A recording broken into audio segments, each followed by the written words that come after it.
ये जो हम दिखा रहे हैं ये किचन है। ये सिंध में, अंदरूनी सिंध में आम तौर पर ये किचन की तौर पर इस्तेमाल होते हैं।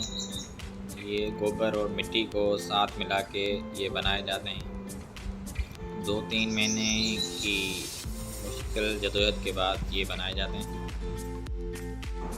मुख्तलिफ मराहल में इनको तैयार किया जाता है। पहले छोटे वाला पोर्शन नीचे, उसके बाद बीच वाला, उसके बाद ऊपर वाला और उसके बाद ऊपर वाला। ये बनने के बाद इसको रंग रोगान भी किया जाता है, मुख्तलिफ तरीक़ों से रंगा भी जाता है।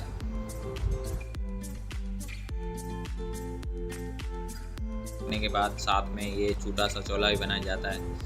ये खास करके मतलब कि होता है खाने के लिए इस्तेमाल, बर्तन के लिए इस्तेमाल होता है।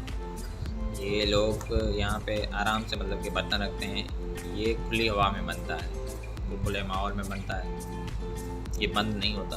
तो साथ में ये देख रहे हैं आप, चूल्हा बनना है जो, ये चूल्हा साथ बनाते हैं।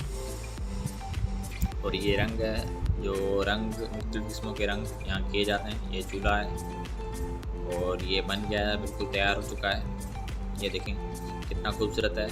ये ऊँट बने हुए ऊपर, और ऊपर का पोर्शन है जो मतलब कि यहाँ पे ताज़ा खाना जो बना हुआ था उसके रखने के लिए है।